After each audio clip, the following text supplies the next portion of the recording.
I don't know that the new router, has improved the plugged-in Ethernet speed, but it's definitely improved the Wi-Fi coverage for the house. Okay, well, that's good. Which is good. Oh, no.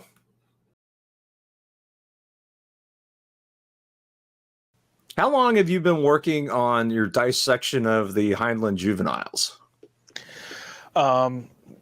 Wait a minute. Are we starting? Is this the episode? Before we start, are we actually starting the interview now? Is this the red line? I think we started about 10 minutes ago. Oh, boy. I don't know. We were talking about scaring scouts, so I'm not sure. I think that's perfect. Furry costumes, yeah. I think that's perfect. Okay. Fair warning, Dan. We are now officially interviewing.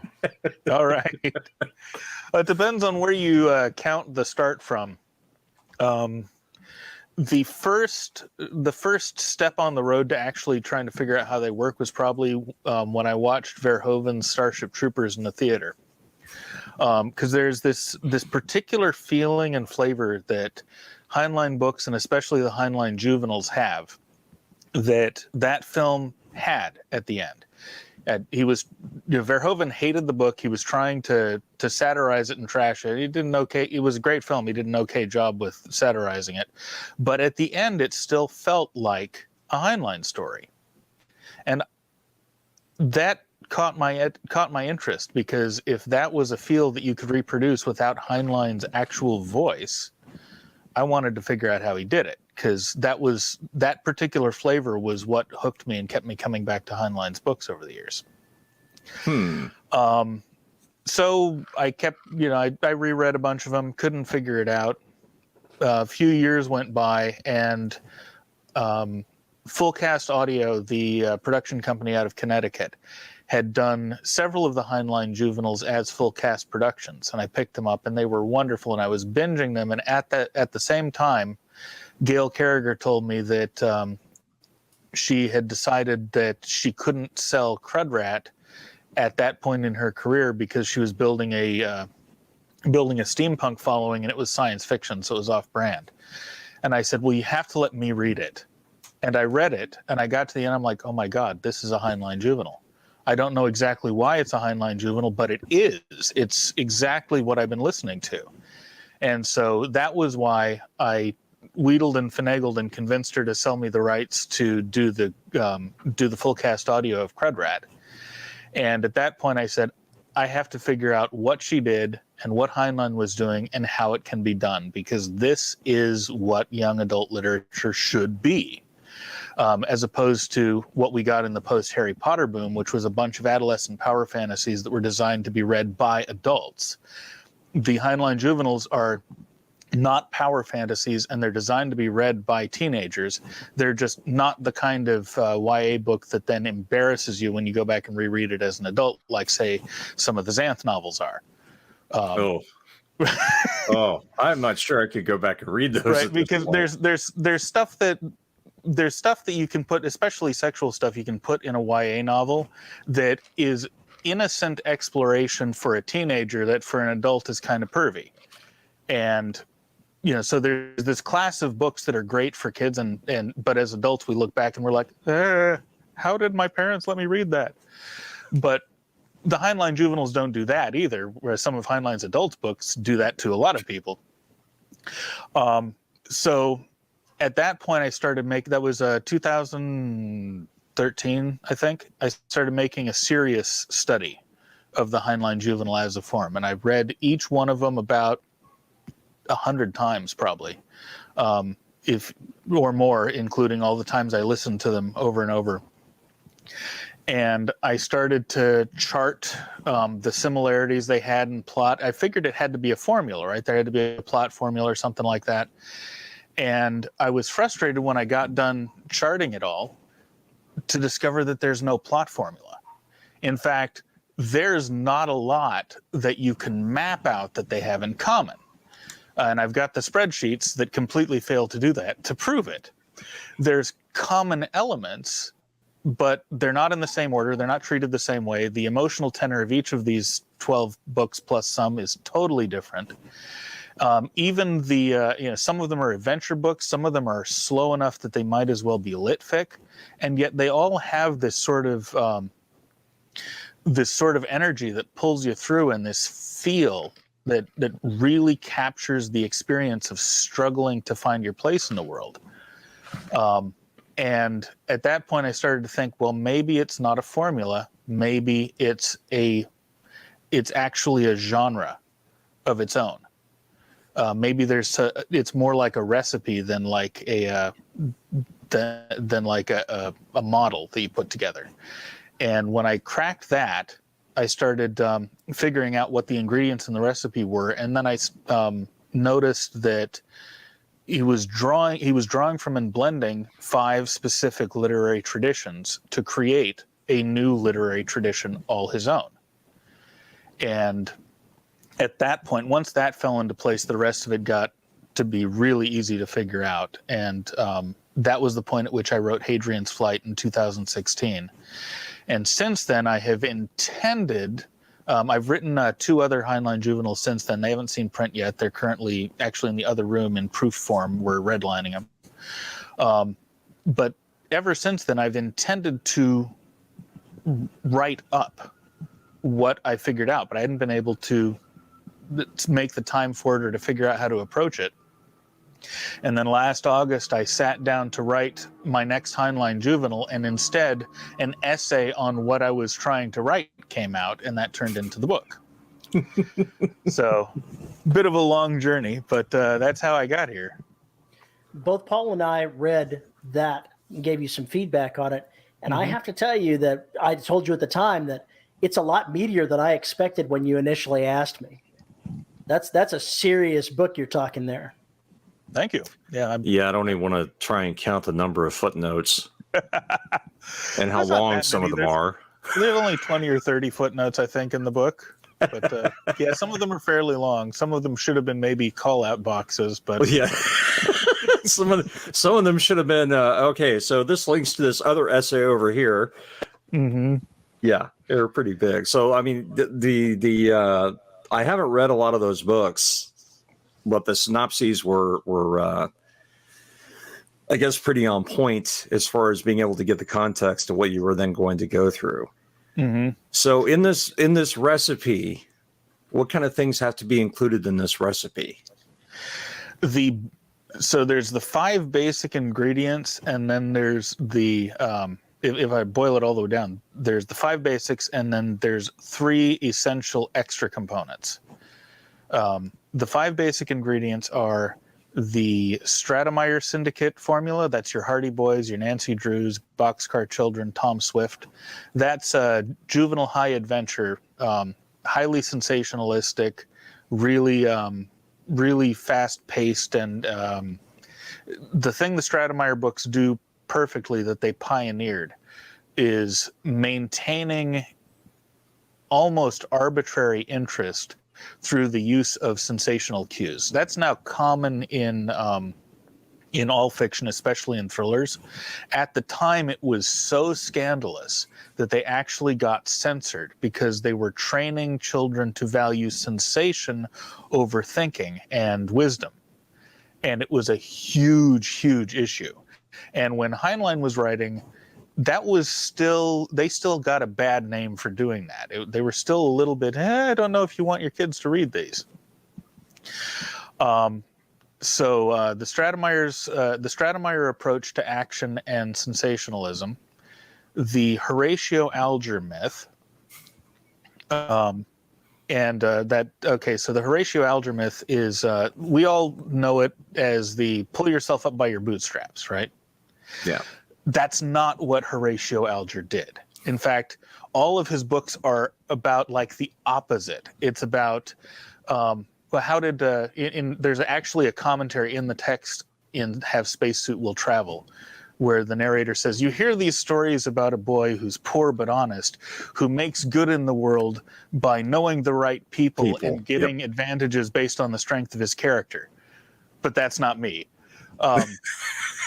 Horatio Alger was a gay man who did not have a mentor in how to be both a good man and a gay man in the Victorian world.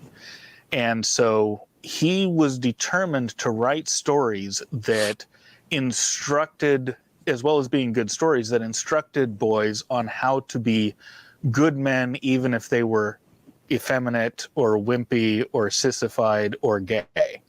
And the Horatio Alger books were hugely popular coming of age books. All of them revolve around a slightly not quite conventionally masculine boy who is down on his luck, disadvantaged, but who is pure of heart. Sorry, I hit the microphone. Who is pure of heart and of sterling character, and attracts the attention of an older male patron who sort of does a Pygmalion with him and teaches him the ways of high society and gives him an entree into the kind of life that his character qualifies him for. Benefactor and a sponsor.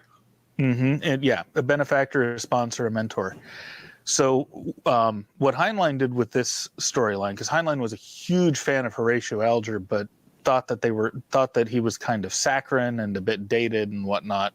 So what Heinlein did is he actually satirized the Horatio Alger form by setting his audience up to expect it to happen and then subverting it somehow. With the exception of one or two of the books, there isn't an unsubverted Horatio Alger story. There's a couple where Horatio Alger makes a little bit of appearance in a direct form. But most of the time, he's setting you up to expect that kind of a story, then yanking the rug out from under you, where the sponsorship looks like it's going to solve all the hero's problems and actually creates a lot more, or it turns out to be useless until after the hero has already become the kind of person who could solve his own problems, and then it's like pouring gasoline on the fire.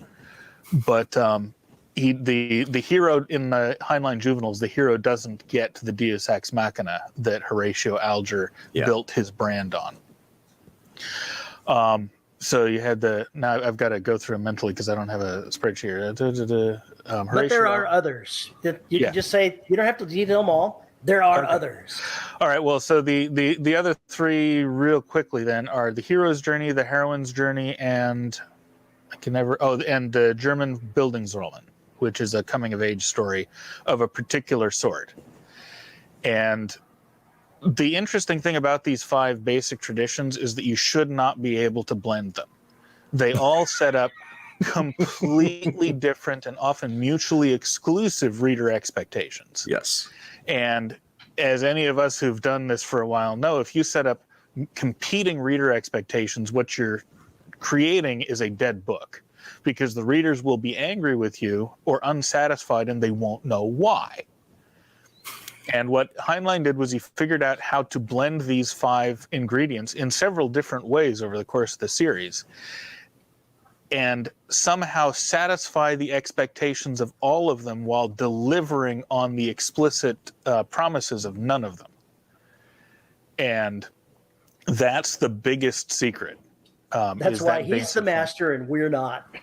Mm-hmm. And then the other 3 elements that have to be present to make it work are some kind of implicit moral vision, because the nature of the Bildungsroman that all of the characters are on is a moral one. The character of it is different each time. You know, the issue at hand. Some of the characters are terminally depressed and self-destructive. Some of them have huge aspirations, but don't grapple with the social consequences of their actions very well. And so there's a guiding moral vision that comes from the author that structures the journey. So they're all morality tales of one sort or another. The second is that they all pull from classical literature and mythology in one way or another, and really cement the book in the Western literary tradition. Both through intertextuality and through explicit didacticism, but much more importantly through various tricks of story structure and plot callbacks that tie the book into the stories that the reader already has in the background of their mind, that they've been exposed to since childhood. And then the final one is that they all tie into a contemporary American mythos, contemporary for the time of writing, without explicitly being a manifestation of that. But they'll call out, there'll be a callback to the Western or to the shipwrecked story or to the Mayflower or the westward expansion with the industrial westward expansion with the railroads or whatnot.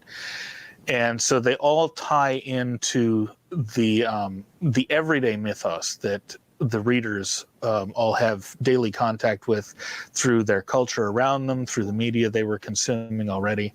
And those last two are really great tricks for making the story really sticky and relatable without the audience really knowing how you're pulling it off.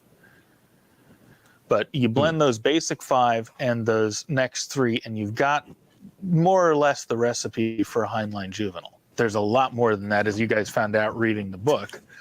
But those are the basics. I love the discussion of the hero's journey versus the heroine's journey. Because they're inverted. Yeah, because they are inverted. The hero starts off with a good home that he likes, and he hears a call to adventure that he ignores until such a time as he's kind of forced to go on it, either because someone attacks his home, or there's revenge he needs to seize, or there's an opportunity he can't turn down. You know, Luke in Star Wars, Frodo in The Lord of the Rings. He goes off on the adventure to seek his boon, whether it's his revenge or find the treasure from the dragon or whatever. And then along the way, he picks up mentors and friends who turn out to be fairly useless to him because they keep dying off. They're red shirts. Getting peeled away. He's changed by the relationships with them, but they're red shirts all along the way. At the end, he finally undergoes some kind of symbolic or literal death, and then is resurrected, and through that struggle becomes strong enough to finally overcome the final challenge, but is usually terribly wounded by the event and so changed by the journey that when he returns home with his boon, he can't rejoin his society as it was. He either has to take a new role as an older mentor leader figure, or he has to sail off into the West. On the other hand, the heroine does not go on her adventure intentionally. She is ripped from her home and set adrift, and her entire journey is about building alliances with other characters and creating a team that can then go back and restore her home to what it once was, so she can take the place that she originally occupied and restore order to the universe. These journeys are exactly opposite one another. And in an ancient mythopoetic sense, it makes sense because one was modeled on masculinity and solar mythology, and one was modeled on femininity and lunar mythology. And if you ever read like The Origins of Consciousness and the Breakdown of the Bicameral Mind, or if you've ever read Aristotle, you'll have picked up that basic human reasoning is based on binary thinking. This is not that. And right. Therefore I can distinguish this from that, and that allows me to make some sort of sense of what's going on. So in ancient mythology, elevated divine binaries are really, really important. And so the journeys have to be exactly opposite in order to create a full picture of the cosmos, spiritually speaking. And these form the roots of the West. These two story types form the roots of the Western literary tradition, but usually you do not want to blend them, because if you do, it's like flattening a waveform. You get one wave, another wave, and you combine them and it inverts, and one subtracts from the other.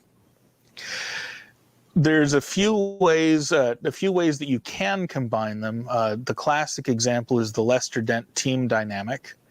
And that's carried forward into like buddy cop genres and that sort of thing.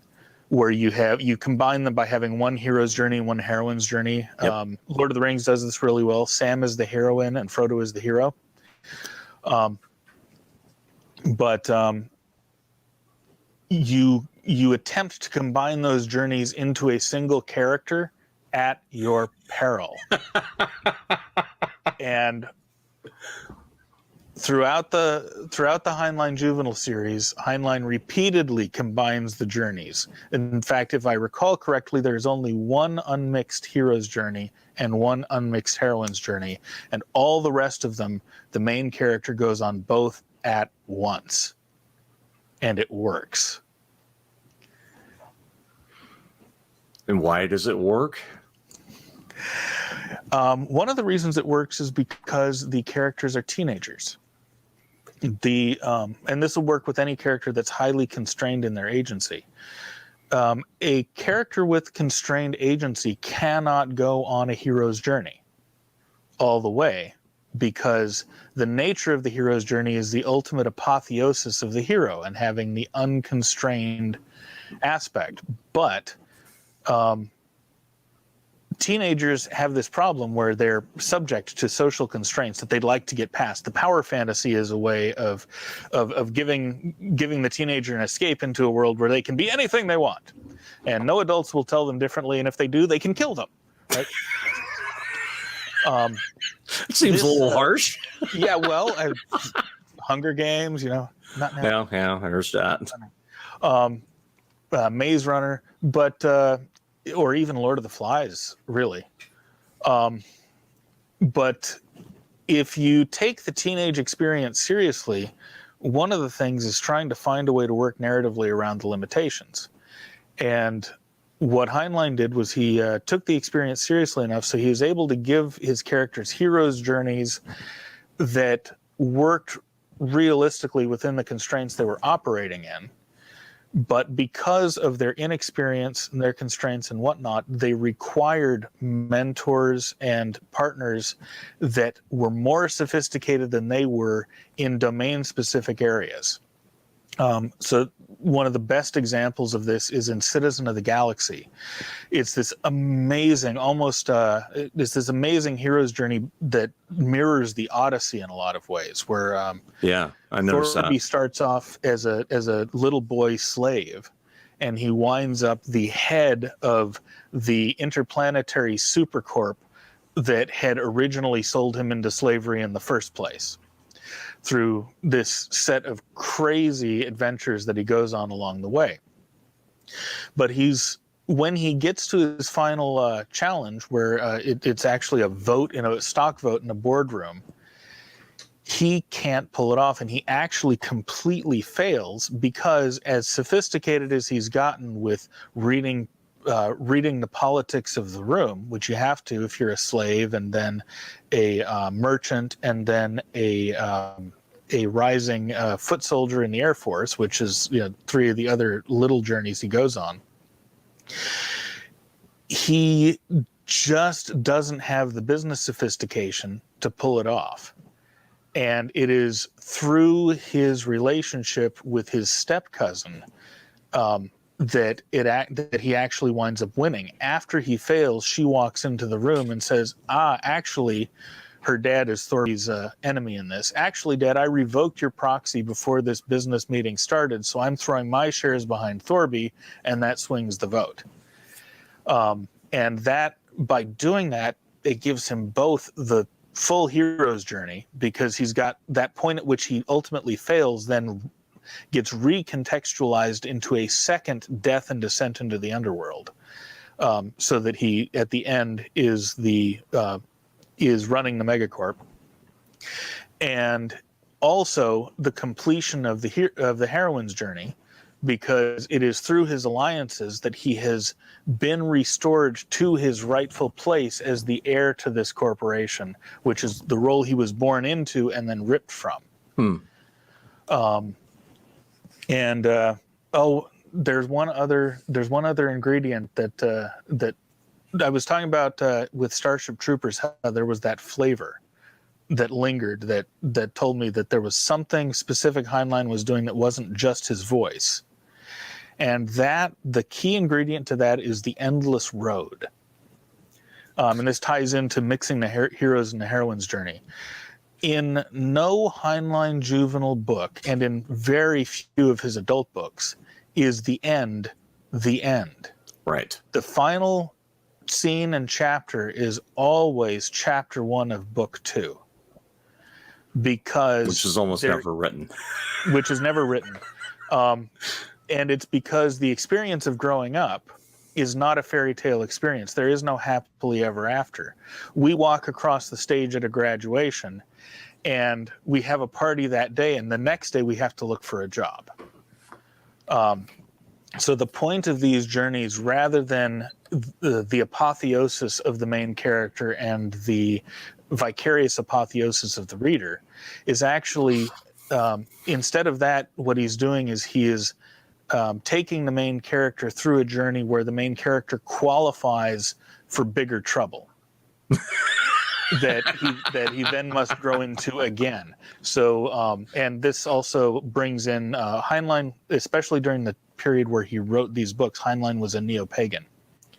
And so, and the Ouroboros and the idea of the cyclical nature of history and the other stuff that was really important to Odo Temple Orientis and the Golden Dawn and the other orders that were big at the time that he was tangentially tied to.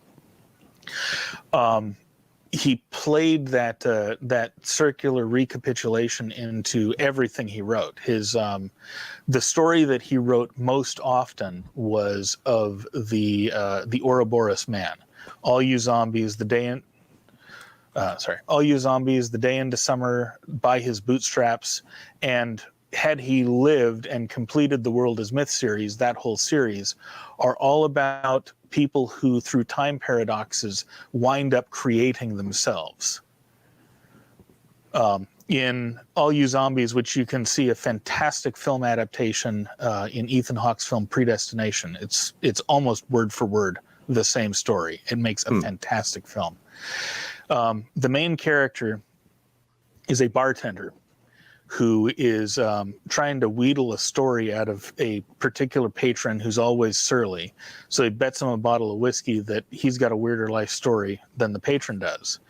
And the patron says, "Oh yeah, well here, I was born an orphan and a girl. And then I met this guy who got me pregnant and abandoned me. And I had a breech birth and it tore up my insides, and they found out that I had 2 complete partially developed genital tracts. So while I was under and being reconstructed, they couldn't save my female bits, so they made me a male. And then I wound up I've made my living for the last dozen years writing confessional stories about, I was an unmarried mother and blah, blah, blah, blah." And the guy says, "No, that's not bad, but I got that beat. I know who that guy was, and I can help you kill him." And he says, and the patron says, "I am so in." And the guy takes him into the back room of the bar and has a time machine, takes him back to the day when as a girl, the bar patron had met her beau.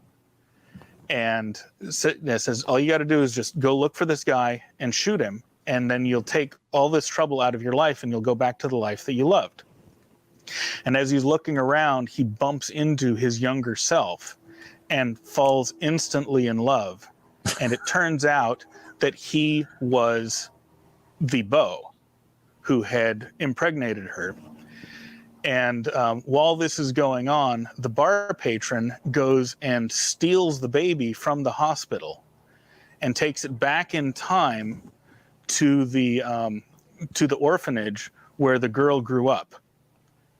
So the baby of their union was them, and then he returns to the Time Cop headquarters to carry on with his mission, where it turns out that he is the older version of them. And the end of his mission involves discovering that the criminal that he's hunting is an older version of himself, and he kills himself. Oh God! Complete closed loop. But in one way or another, Heinlein explored that idea because of some experiences he had had as a teenager. He was always a little bit unsure whether reality was a real thing or was a dream within a dream, to use the Edgar Allan Poe thing. And so he played with this idea of what it means to be self-responsible and self-made through his whole career. And in the Heinlein Juveniles, that shows up with The Endless Road. By taking responsibility for his life, the hero of a Heinlein Juvenile story, or I should say the protagonist, because he's not always a hero, the protagonist of a Heinlein Juvenile story is not getting out of the loop. He's qualifying for the next stage of the journey. And that leaves a particular emotional flavor in the mind of the reader that nothing else quite does. And that's the last essential ingredient, is the endless road. I think that's a good rundown. Terry writes Endless Roads. Actually, they branch and collide into one another. Antithesis is going to be a closed loop, I assume. No, that Antithesis is going to be a chapter in history. It's going to be sort of analogous to if you wrote the history of the Bretton Woods era through what's about to happen, or the history of the Imperial Age, say from Columbus to World War II, when the Imperial Age drew to a close. It's that kind of thing. It's a history of a particular chapter in the human story. Gotcha. That then runs on Swavrod, Hadrian's Flight, Resurrection Junket, all take place in the same universe quite a bit later. Okay. Okay, I see what you're doing. Yeah. So can you have a heroine's journey in an action thriller? You can.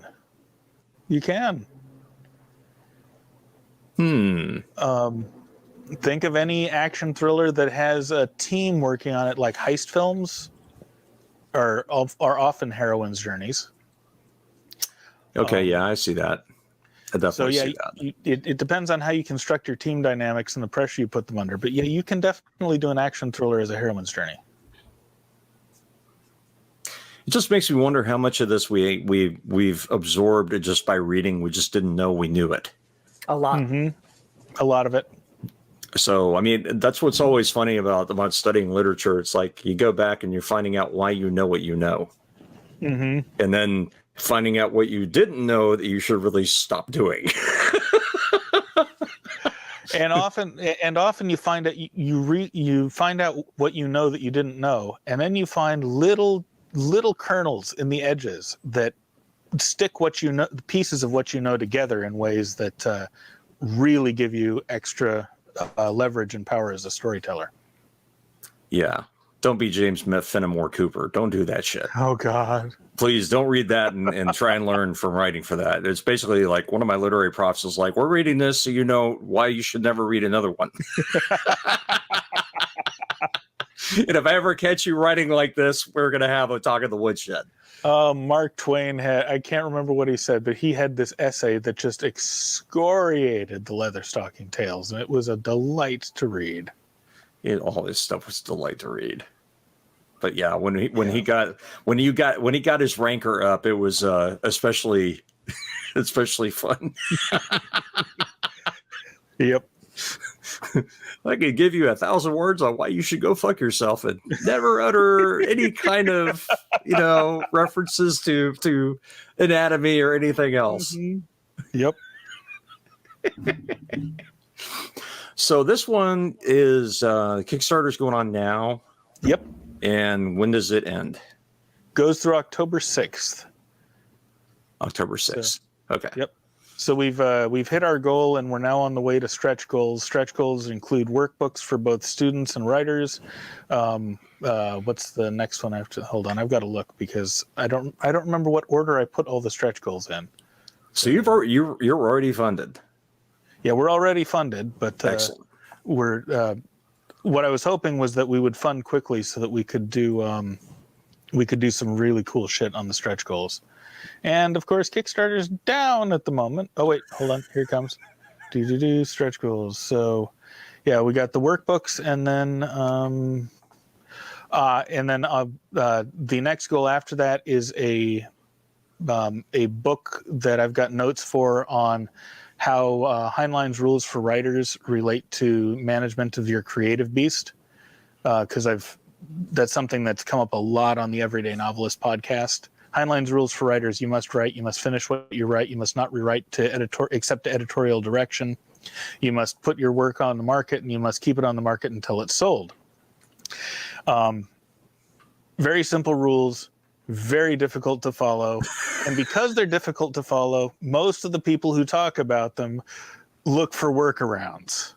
They're like, I like everything except the don't rewrite rule. That one's the one he was wrong on. And these are the people that don't put out a lot of books, and the ones they do either wind up in, absolutely gorgeous lit fic territory, or really, really dead.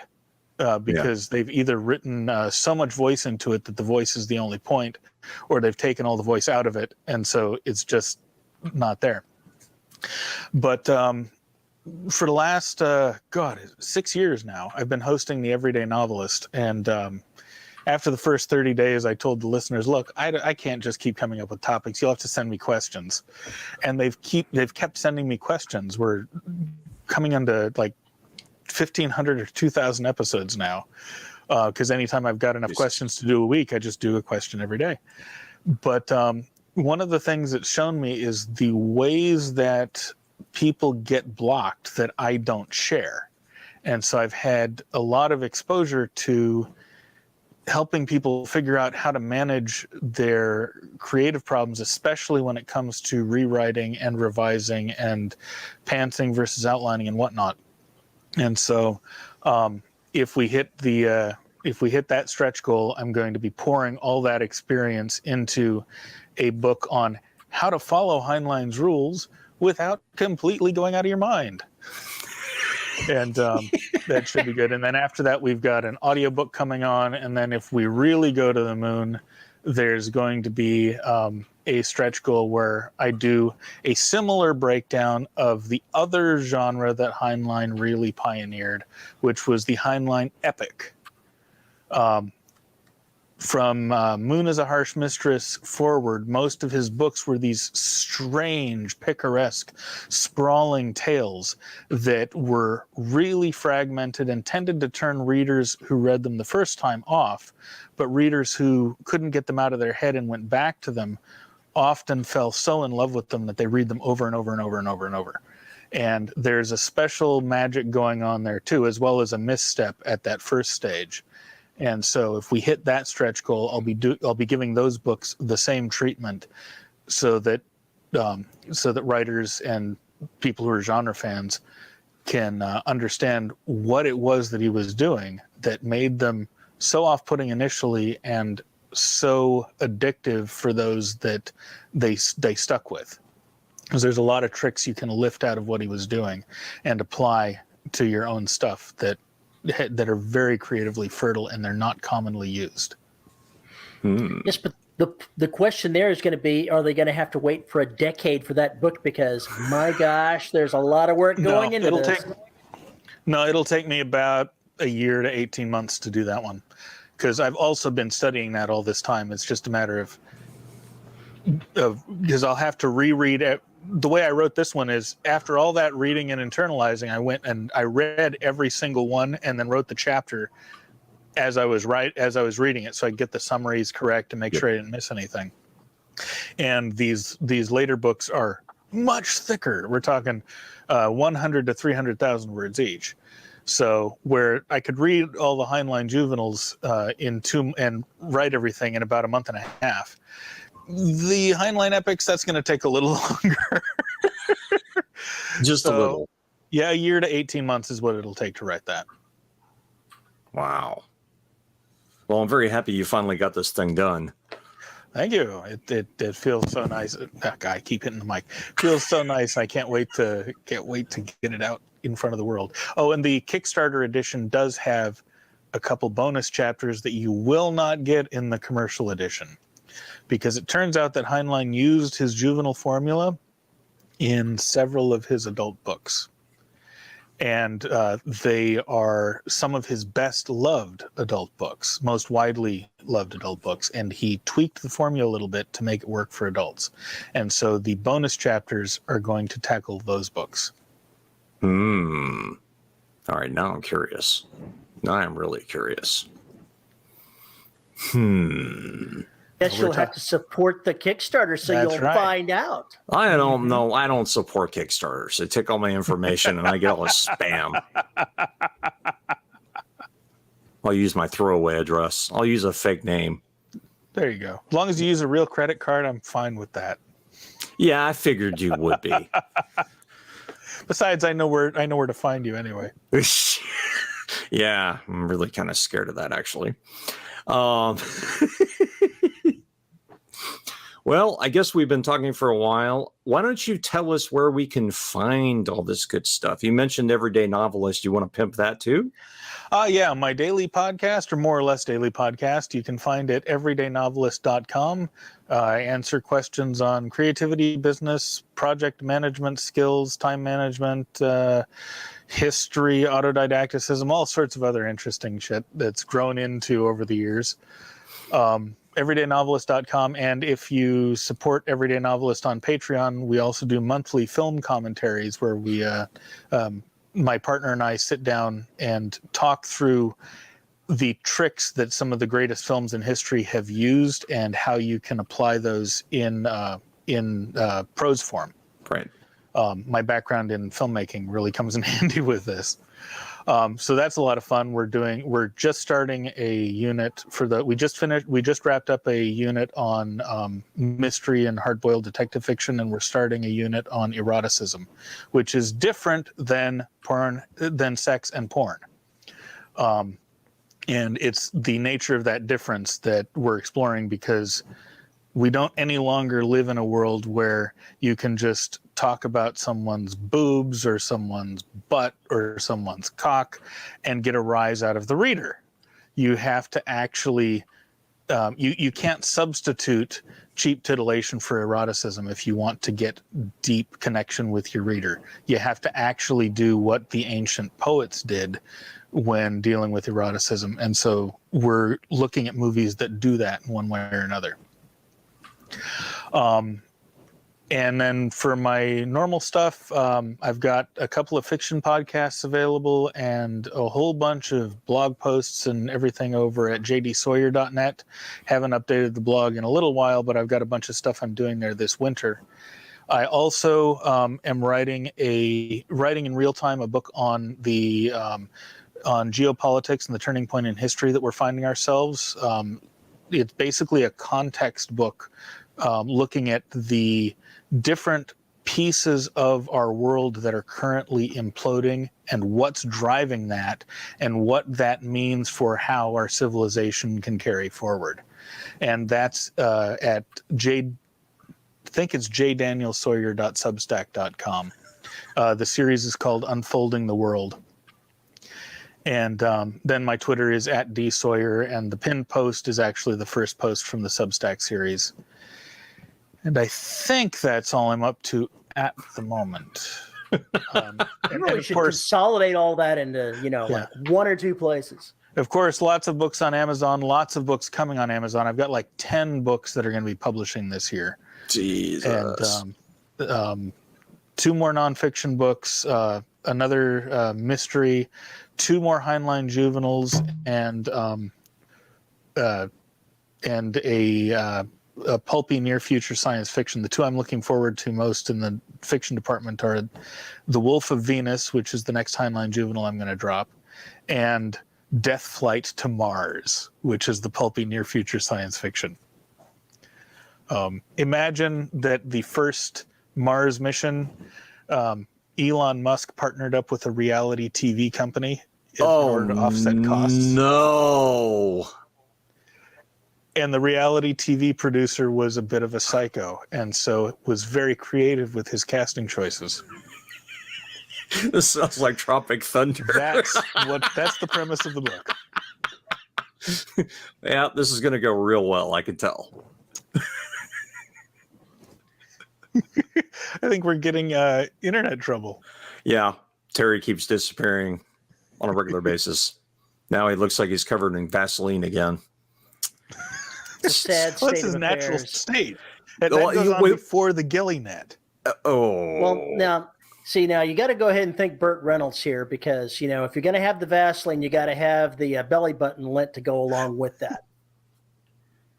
And yeah, wow, I drove. You drove him right out of there, man. He just like, yep. After that joke, I'm out of here. Fuck these guys. I'll be in my bunk. Sorry. Oh man. All right. Well, on that note, thank you for joining us. And this is going to be one of the most interesting juddery ends of the show ever. Yeah. Well, lately we've had a lot of good ones.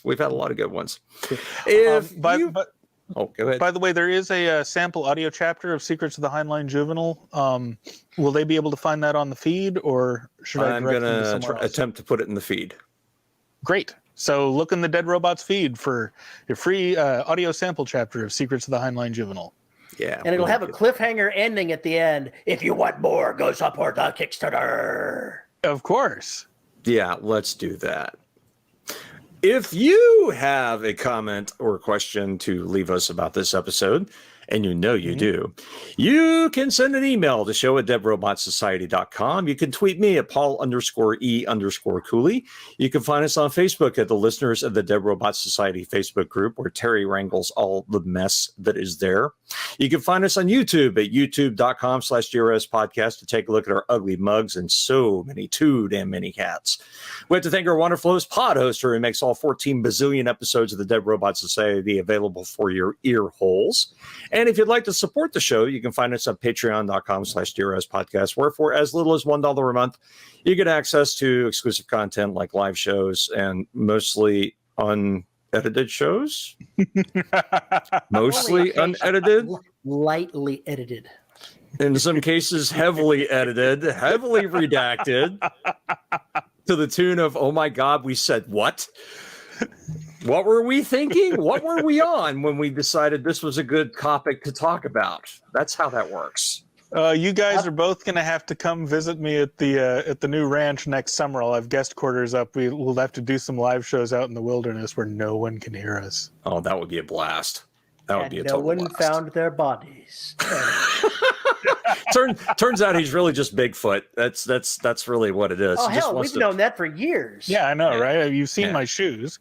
Yeah, well, yeah. I sort of remember talking to you at my first Balticon, but I was really drunk at the time. Yeah, you were really lit. We spent about 2.5 hours sitting on some stairs. Well, I was sitting, and you were sort of sprawling.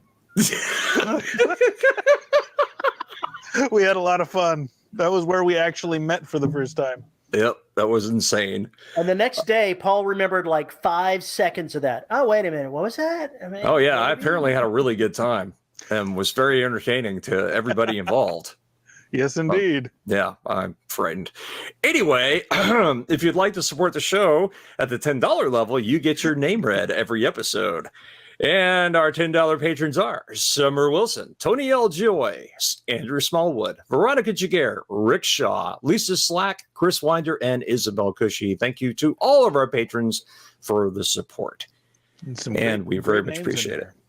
We're going to be doing a live show next week. Yeah, next week. It'll be for our 600th episode.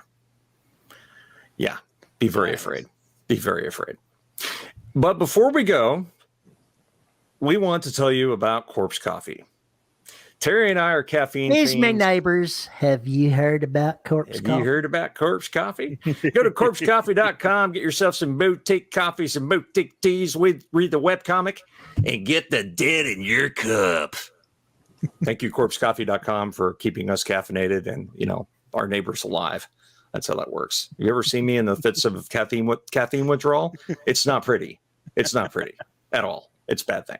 So go to Corpse Coffee Give them what you want. Get what you want and enjoy it. Yeah, there we go. So rather than people handing out religious pamphlets, we should send them around with coffee from door to door. Excuse me, neighbor. I think in certain neighborhoods in Texas, that's a shooting offense. Stupid, sexy Flanders. On that note, we are out of here, folks. We'll talk to you next week. Thank you, Dan, for joining us. And Thanks for having me on. all right. Take care, folks.